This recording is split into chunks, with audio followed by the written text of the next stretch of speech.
Hello again and welcome back to another session of Commerce class with me, Suman Rathore.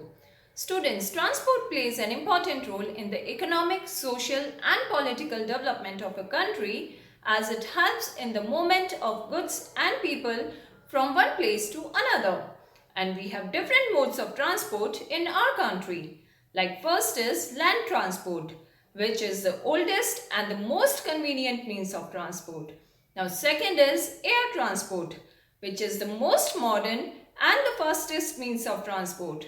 And third is water transport, which is a bit slow yet the cheapest means of transport.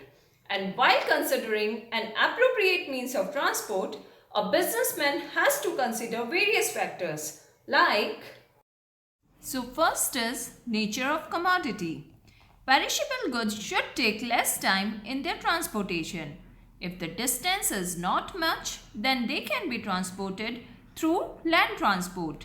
And if the perishable commodity is expensive as well, then air transport will prove better. In this way, nature of commodity should be considered before making a choice of a particular mode of transport. Second is cost of service. Railways are a cheaper mode of transport for carrying heavy and bulky goods over long distances. Moreover, the fuel consumption of trains is less than that of motor vehicles. Land transport would be cheaper because goods can be carried to the destination without unloading and reloading on the way. And water transport is the cheapest for carrying heavy and bulky goods across the sea. And as air transport is the costliest, as such, only goods which are highly valuable and are urgently required should be transported through it. Next is speed of transport. Speed of the mode of transport is also an important factor while making decisions, as much time is wasted in loading and unloading of goods. As air transport is the quickest and takes shortest route, it is always a better option, whereas water transport is the slowest and is therefore unsuitable for perishable goods. Next is flexibility of service. Land transport, especially motor transport, is the most flexible mode of transport because it is not tied to fixed routes or time schedules. It can follow any route and can operate day and night. It can pick up and unload goods at the desired places, whereas water transport and air transport are inflexible, as both provide transport services between certain fixed points. Next is regularity of service. Some businessmen have to transport the goods regularly round the year.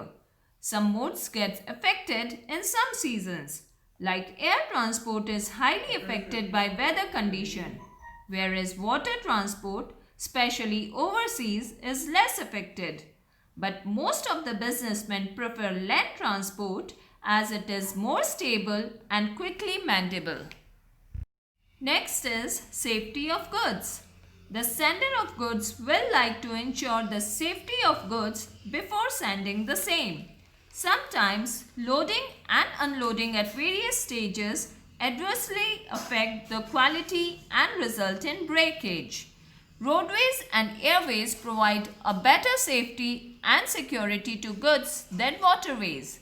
Chances of pilferage and deterioration are comparatively high in case of water transport, and if proper precautions are taken, then land transport are more useful as they provide go down delivery and loading and unloading takes place at once only.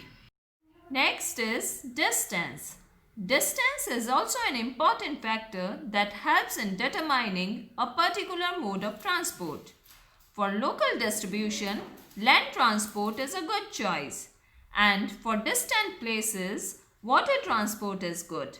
But for import and export, both water and air transport can be considered.